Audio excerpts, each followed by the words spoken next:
The X-Zone radio and TV show is largely an opinion talk show. All opinions, comments, or statements of fact expressed by Rob McConnell's guests are strictly their own and are not to be construed as those of the X-Zone radio and TV show or in any manner endorsed by Rob McConnell, Relmar McConnell Media Company, Talkstar Radio Network, its affiliated stations, or employees.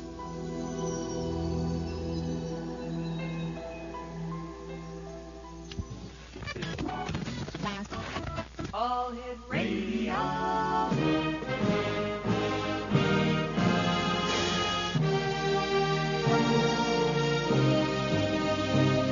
Welcome to the X-Zone, a place where fact is fiction and fiction is reality. Now, here's your host, Rob McConnell.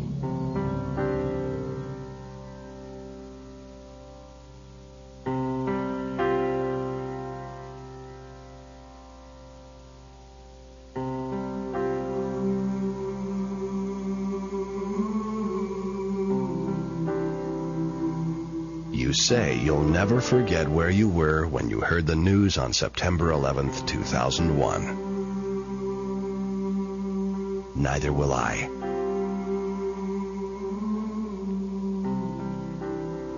I was on the 110th floor in a smoke-filled room with a man who called his wife to say goodbye.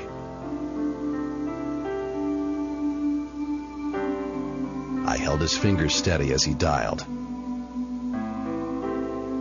I gave him the piece to say, "Honey, I'm not going to make it. But it's okay. I'm ready to go." I was with his wife when he called as she fed breakfast to their children. I held her up as she tried to understand his words. And as she realized he wasn't coming home that night. I was in the stairwell of the 23rd floor when a woman cried out to me for help. "I've been knocking on the door of your heart for 50 years. I said, "Of course, I'll show you the way home.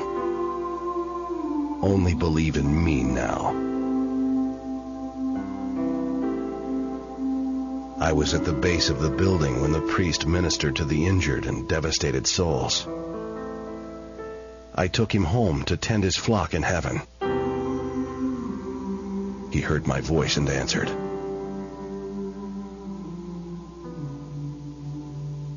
I was on all 4 of those planes, in every seat, with every prayer. I was with the crew as they were overtaken. I was in the very hearts of the believers there, comforting and assuring them that their faith has saved them. I was in Texas, Kansas, London. I was standing next to you when you heard the terrible news. Did you sense me? I want you to know that I saw every face. I knew every name, though not all know me.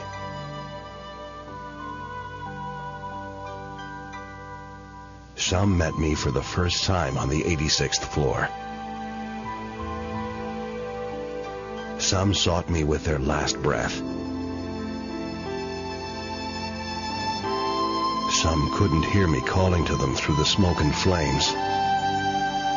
"Come to me, this way, take my hand." Some chose, for the final time, to ignore me. But I was there. I did not place you in the tower that day. You may not know why, but I do. However, if you were there in that explosive moment in time, would you have reached for me?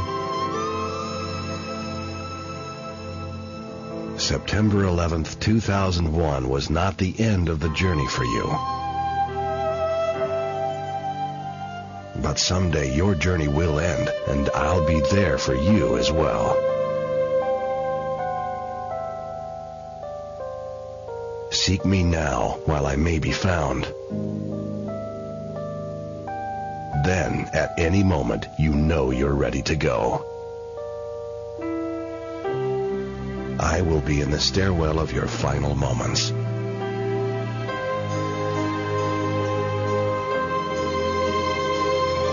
Remember, I love you.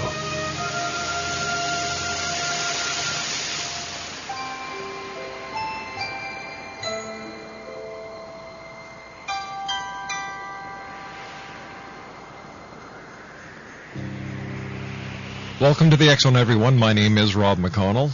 We're coming to you live and around the world on the Talkstar Radio Network from our studios in Hamilton, Ontario, Canada. This is Friday, September the 11th in the year 2009.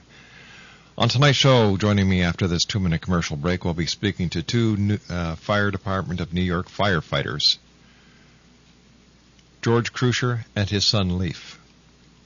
Hour number 2, we're going to be speaking to a mother who lost her son, a firefighter, on that fateful day, September the 11th, 2001. The X Zone with yours truly, Rob McConnell, starts for today, Friday, September the 11th, 2009, on the other side of this 2-minute commercial break. Don't go. I wasn't looking at it as I was driving towards it. I just heard a huge explosion. It didn't look like there was any trouble at all with the plane. He didn't swerve at all. It just landed directly in the building. It was like almost like a gray-black color in nature on the plane. Who can say where the road goes, where the day flows, only time. And who can say if your love grows as your heart shows, only time. Gaping hole at the top of the World Trade Center. The streets are filled with people.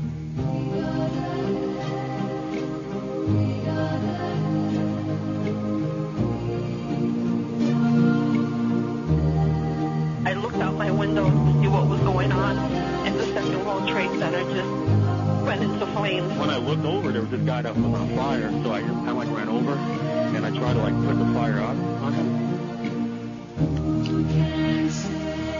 Welcome back, everyone. Many people have a vision of what it is to be a fireman. Without the actual experience, they can only be partially correct. My guest this hour is retired Lieutenant George R. Kreuschner and his son Leif. And George is the author of a book that would be an inspiration for any young man or any person who has ever wondered what it's like to be a firefighter. George takes us from his early days when, quote-unquote, I had no idea of the adventures I would encounter, through his career and to the awful days surrounding September the 11th, 2001, 8 years ago today. The admiration for his comrades is shown throughout his stories. You are with him through the terrible Macy's fires where a young fireman loses his life, as well as the collapse at Brooklyn Waldbaum's store where 10 firemen are missing. On September the 11th, 2001, 100 of the 343 firefighters killed were friends and people he knew. 16 sons of the men he knew were killed that day. His book depicts an unusual and dangerous profession and is a tribute to the dedication and the courage of all firefighters. George is a 31-year veteran of the Fire Department of New York. He served 10 years in the Engine Company 230 and Ladder Company 102, both in Bedford, Williamsburg, Brooklyn, and 16 years in Manhattan's Rescue Company 1. From 1964 to 1995, he responded to 28,000 alarms. Statistically, that represents approximately 9,000 fires, 9,000 emergencies, and 9,000 false alarms. As an instructor at the Fire Academy, City of New York, he instructed probationary firefighters, taught auto extrication, and the use of rescue tools. He was part of the Collapse of Buildings program given to the rescue companies, which would eventually become the rescue school of the Fire Department of New York. He was one of the original FDNY divers. Joining me now is George Kreuschner and his son, a firefighter, Leif. Gentlemen, welcome to the X Zone. Good evening, Bob. Good evening, Leif, and good evening, George. Thank you very much for joining us tonight on this, the 8th year anniversary of the day America was attacked, and what I call the day that democracy and freedom as we know it changed forever. But I'd like to start off by thanking you, George, thanking you, Leif, and the men and women that you work with in the fire departments, the fellow police officers that you work with, and the members of the medical community who, like yourselves, run towards danger to help your fellow man. And all I can say, and this is coming from everyone here at the X-Zone Radio Show, the X-Chronicles newspaper, the Talkstar Radio Network, and our affiliates, thank you to one and all. Thank you. George, what does it feel like today looking back 8 years ago? Well, I'll tell you, the feelings this morning, I didn't go out. I celebrated at home by myself with my wife, of course, and watched all the ceremonies. It's been a busy time for me, so often I go out, but today I stayed home and I watched it, and the same emotion that I felt 8 years ago, I felt this morning. Maybe not as severe, but they were still the same emotions. Actually, seeing some of the relatives of the victims really brought tears to my eyes, to tell you the truth. So nothing has changed very much. It's pretty much the same. There's a hole there that will never be filled. Leif, how long have you been a firefighter, Leif? Almost 13 years, Bob. What was it like for you this morning, watching the news coverage and of the ceremonies that were happening throughout the United States, in New York City, in Washington, and of course in Shanksville, Pennsylvania? Well, I didn't get to see the ceremonies other than I went to the ceremony in Manhattan at Riverside Drive they have a ceremony for the firefighters there, and I was there, so I didn't get to see them until I saw some news briefs when I came home. But it's always moving, and there were just so many guys we all knew, and you think about them, and they're gone, and it's a very sad day, you know. It certainly is. It's a day we will all remember. In fact, this is the first time in the history of publishing our newspaper, and we first published it going back to 1993, that we went over 44 pages, because what we did as a tribute to all the victims of 9/11, we actually listed them all.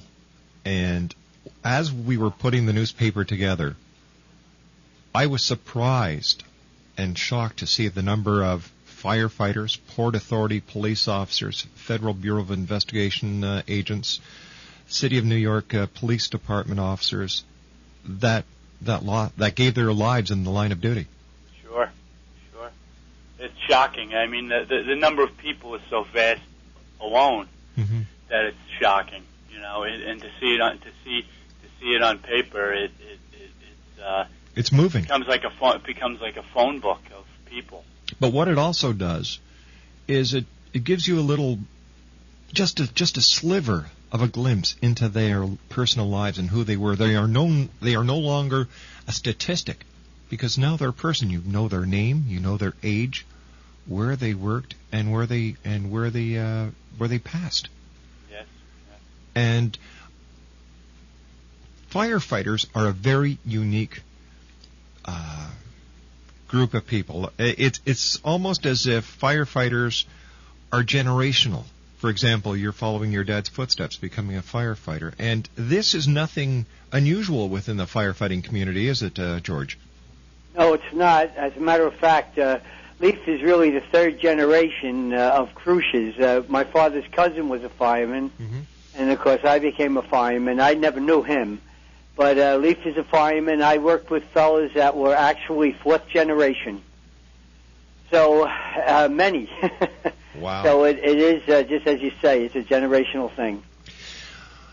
Leif, what's it like being a firefighter with the Fire Department of New York City? Well, it's a great job.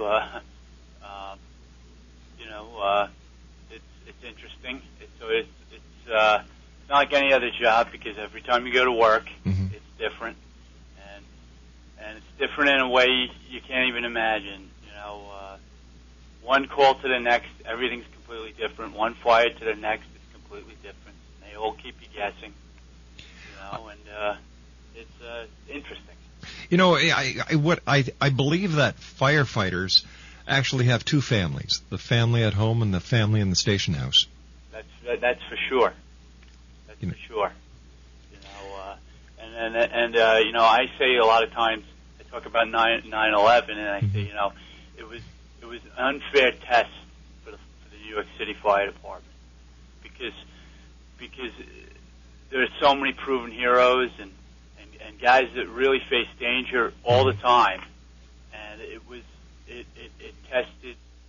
tested everyone. It was too much, and it was really you know, it was an unfair test for the fire department because it was too much for anything. I mean, we handled it as good as anybody could, but it was so vast, you know, hard to explain, but you know, it you know, it was an unfair test for families, the time it consumed, you know, in the days afterwards, time away from people's families and all those things, you know, and people things people don't think about when guys weren't working on duty, they were there anyway, you know, and you know. We did good, but you know, but you never feel like you did enough, you know. Yeah. George, you were an instructor at the academy, and I would imagine that no one in the firefighting community within the United States would ever have imagined that something, that an attack or a disaster of this magnitude would ever have happened. Absolutely right, Rob. It's even when you saw it, it was hard to get your head around it. Yeah, it's absolutely incomprehensible, but it happened. As a matter of fact, when I went down with Leaf after the fact, was 7 days, 8 days later, I walked around the site trying to, as a tribute to my friends and people I knew who were lost, I felt I owed it to them to try and absorb as much of it as I could. And, you know, I still really couldn't, looking at it, seeing it, going around it, I still could not really comprehend or absorb the whole thing. George and Leaf, we have to take a commercial break with the news at the bottom of the hour. Please stand by. Once again, George and Leaf, thank you very much for joining us tonight on this very special edition of the X Zone. And once again, our thanks to each and every one of you, and please let your fellow firefighters know that the people of the world appreciate the great work that you guys do. We'll be back on the other side of this commercial break with the news as the X Zone continues on the Talkstar Radio Network. Our very special guest this hour, Lieutenant George R. Kreuschner, and his son Leif. George is the author of Firemen. It's a wonderful book. If you have anybody in your family who's a firefighter, who is a firefighting buff, or if you know a young person who's interested in becoming a firefighter, this would be the book to get them. It's a wonderful book, photographs, stories, and it's real. His website is www.fireman-book.com. That's www.fireman-book.com. And we'll be back on the other side of this commercial break with the news as the X Zone continues right here on Talkstar.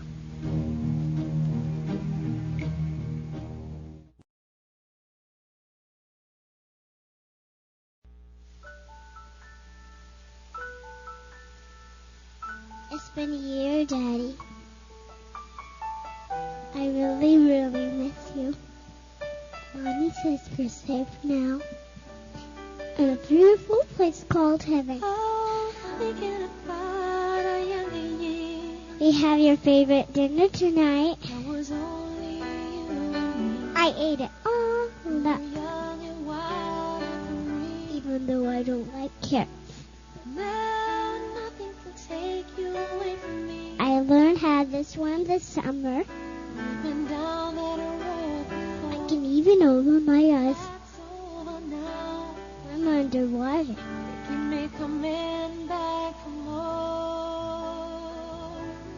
Can't you see me? Baby, you're all that I want.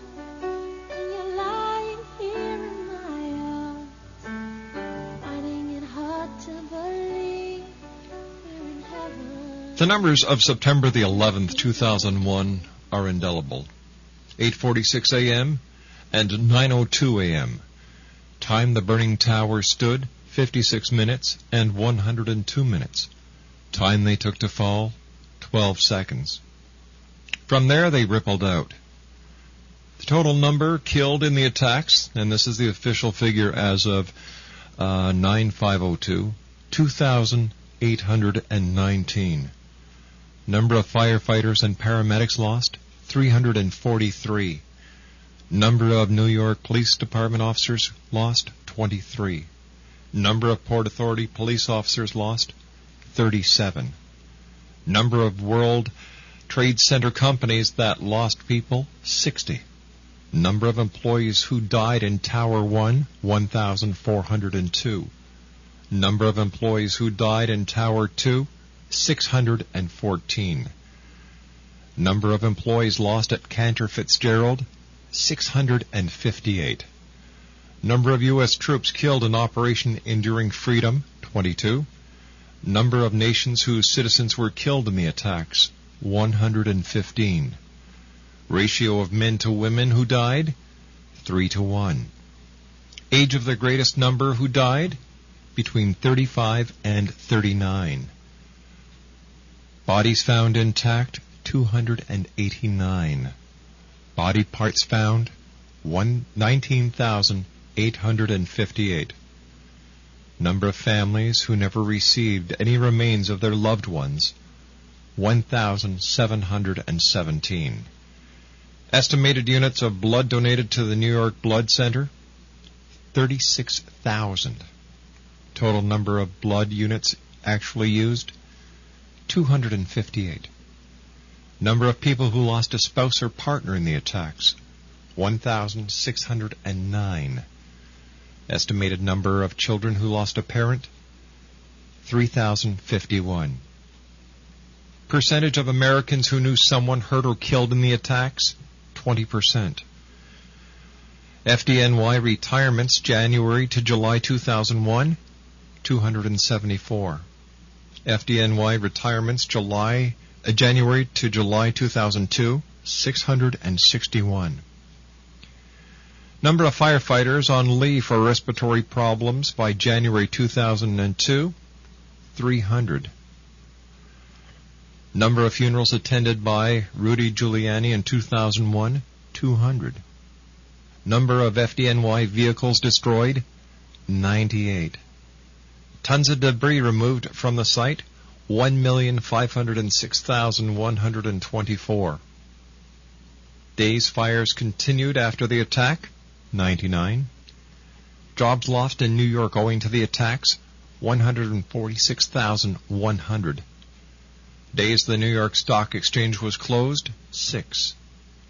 Point drop in Dow Jones Industrial Average when the New York Stock Exchange reopened, 684.81. Days after 9/11 that the U.S. began bombing Afghanistan, 26. Total number of hate crimes reported to the Council of American Islamic Relations nationwide since 9/11, 1,714. Economic loss to New York in the month following the attacks, $105 billion. The estimated cost of the cleanup, $600 million. Total FEMA money spent on the emergency, $970 million. Estimated amount donated to 9/11 charities, $1.4 billion. Estimated amount of insurance paid worldwide related to 9/11, $40.2 billion. Estimated amount of money needed to overhaul lower Manhattan subways, $7.5 million. Amount of money recently granted by U.S. government to overhaul lower Manhattan subways, $4.55 billion. Estimated amount of money raised for funds dedicated to NYPD and FDNY families, $500 million. Percentage of total charity money raised going to the FDNY and NYPD families, 25%. Percentage increase in law school applications from 2001 to 2002, 17.9%. Percentage in increase in Peace Corps applications from 2001 to 2002, 40%. Percentage increase in CIA applications from 2001 to 2002, 50%. Number of songs Clear Channel Radio considered inappropriate to play after 9/11, 150.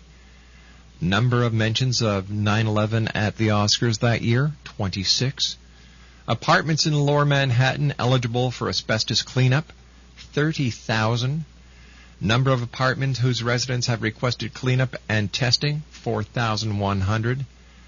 Number of Americans who have changed their 2001 holiday travel plans from plane to train to or car, 1.4 million. And the estimated number of New Yorkers suffering from post-traumatic stress disorder as a result of 9/11, 422,000. If you'd like a copy of the figures I just read, they're found in the pages of this month's X-Chronicles newspaper, which is dedicated to remembering 9/11.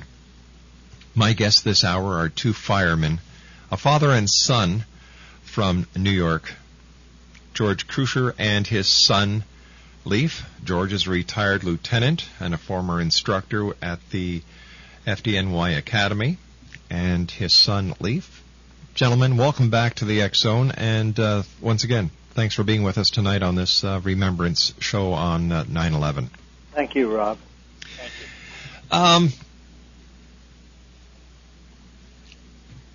How many, your dad's statistics, Leif, from 1964 to 1995, he responded to 28,000 alarms. Statistically, that represents approximately 9,000 fires, 9,000 emergencies, and 9,000 false alarms. Have those statistics increased since your dad has left the department? Well, individual, those statistics are unbelievable. Those were considered the war years of the New York City Fire Department. And it's really the reputation of the fire department was built really in those years. I mean, there were other years, but those years they saw a tremendous amount of fire duty. Today, though, the fire department does more calls today than it did then, but it's everybody doing more. In other words, there's more. There's actually less companies, but more companies are doing more. He worked in very busy areas, mm-hmm. which the area I work in, it happens to be Ladder Company 102, which is a company he worked in, which is a busy area. But when we're busy, we're always amongst the top, right? Right. But everybody's runs are up. So statistically, the fire department did more runs last year than it ever did before. Unreal. But specifically speaking, the company, no one company would touch the volume of what he did in his career today. George, let me ask you, how do you, we've all watched TV, how the how the firefighters are at the station house, and like I said before, it's like your second family. What is it like waiting for that alarm? How do you get over the anticipation of the next alarm, and how do you key down and prepare yourself for the next alarm? That's a very good question. Well, when you're in the firehouse, mm-hmm. You with a bunch of very spirited people. So the spirits are high. There's an unbelievable amount of kidding around with each other, and so the thing is, it isn't. You're not really under any kind of real severe tension until the alarm comes in. But when an alarm comes in, everything stops, and everybody focuses on where you're going and what's going on, and so. In between, there isn't, you drill a lot. There's an awful lot of drilling. The thing is, you experience the job and learn an awful lot of things at fires, but actually the preparation, you're always preparing. So there's always things to do. There's maintenance of the apparatus. There's maintenance of all of your equipment. And then, of course, there's a lot of lightheartedness between the people themselves. And I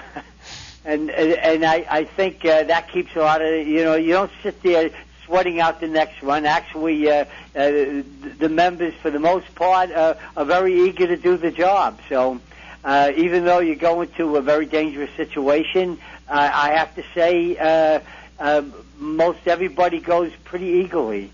So it's just something you live with. I think going into the job, once you're on the apparatus, now you're on in another mode, and that's the point where you're thinking about what you're getting into. But before that, I think I would say basically it's pretty lighthearted for the most part, and there's a lot to do in the house anyway, so that keeps you pretty busy. Tell me, Leif, how do you prepare, or how are you trained at the academy to fight a high-rise fire? I've seen the houses at the academy that you're trained at, but nothing can prepare you guys, I don't believe, for a fire that is, in one of the many high-rises within New York City or any other municipality. Well, you do it, and you train and you train and you train, and then you go. And a high-rise fire is different than a lot of other fires. Especially a building like such as a trade center. That would be command post driven. Procedurally, there'd be a command post. Guys would go to the command post, and they would be told where they were to go. Truck companies or ladder companies, like I'm in, we'd be teaming up with other ladder companies because there's large uncompartmented space to be searched, and it would be extremely coordinated, much more coordinated than you would think. It's not just running in there and putting out the fire like you would in a private dwelling. It's very coordinated. So you're trained at the academy for it, but in order to understand it, you really need to ultimately do it, and then you'll learn, and you'll learn by you learn. You go and it's the first, maybe like any fire, the first few times you're along for the ride, you go, okay, we're doing this, okay, and we're gonna do this, and then the next time you know that you had to do those things, and those things come more natural, and you build on that, and you become better at it. Tell me, George, not as a dad now, but as an instructor at the academy, how did your son do? I think he's done really well. He's a very respected member, and he's come to conclusions. The way he thinks about the job, without me ever having told him how, I really, it's his life, it's his generation, and it's his time in the job. So I don't dictate very much to him. But he's come to the same conclusions I did, and his approach to the job is very, very similar to my own. And he's a very dedicated guy, and he's a smart guy, and of course to be a good fireman you have to be a smart guy. And I feel that he's very successful in what he does, and the best thing I can say is that he's a very respected member, and he's a natural leader, and I think he does a really good job. I'm really very proud of him. It sounds like he takes after his dad. Well, we hope he's a better product. How long is the training at the academy for a new recruit? Is that question? I'll let sure. Leaf Toss it to Leaf. Yeah. Well, it's constantly changing. Mm-hmm. At one point, when I went through the academy, it was 13 weeks. Then it went down to 9 weeks. Then it's been as much as 6 months. Wow. After 9/11. But now they don't have a class in now. But the last class that was in, I believe, was 6 months. Gentlemen, please stand by. We have to take our final break. George Kreuschner and his son, Leif Kreuschner. George is a retired lieutenant with the FDNY, and he's also the author of Fireman. You can't miss it, Exo Nation. It's got a picture of George that is painted, and his painting hangs in one of the art galleries in New York City right now. I'll be back on the other side of this commercial break. But if you'd like to go and order a book right now, www.fireman-book.com. We'll be back on the other side. Don't go away.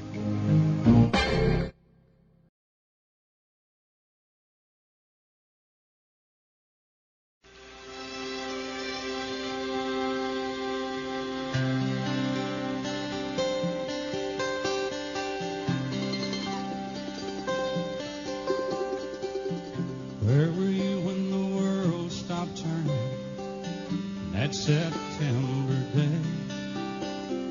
Out in the yard, your wife and children working on some stage in L.A.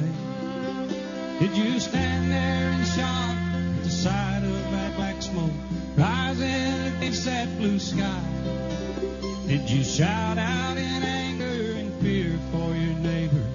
Did you just sit down and cry? Did you weep for the children? Welcome back, everyone. George and Leif, I want to thank you so much for joining us tonight.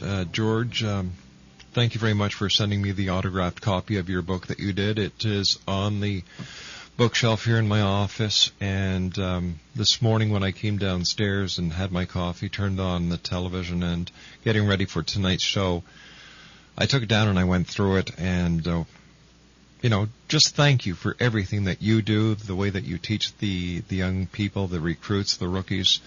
And Leif, to you, thank you for everything that you do in making sure that the people who visit the great city of New York are safe and sound. Gentlemen, thank you very much for joining us tonight, and Godspeed and God bless. Thank you very much, Rob. Thank you, Rob. Take care, my good friends. Thank you. It's been my great pleasure. George Kreuschner and his son, Leif, they are both firefighters. George is retired. He's a former lieutenant. He's the author of Fireman. Now you can get a copy of this book at www.fireman-book.com. That's www.fireman-book.com. His son, Leif, has followed his father's footstep. Leif is now a firefighter and has been for the past 18 years. Just some other numbers that we found very interesting when doing the September issue of the X-Chronicles newspaper, and you can get a copy with the compliments of the advertisers by going to our website at www.xzoneradio.com. Mohammed's birth is celebrated on the 11th day of the ninth month. September the 11th is the 254th day of the year, so if you take 2 plus 5 plus 4, you come up with the number 11.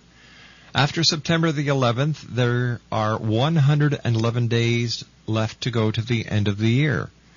Now, 119 is the area code to Iraq and Iran, which is 9/11 backwards, right? But if you also take 1 plus 1 plus 9, it gives you the number 11.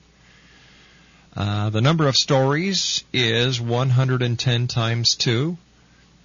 That's in both towers. The number of windows in both towers, 21,800. And if you take 2 plus 1 plus 8 plus 0 plus 0, that gives you 11. The third building to fall, building number 7, had 47 stories. 4 plus 7 equals 11. The first plane to hit the towers was Flight 11.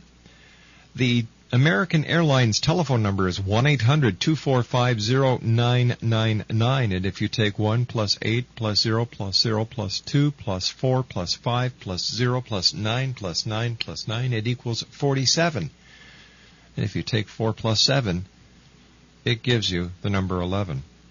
The state of New York was the 11th state added to the Union.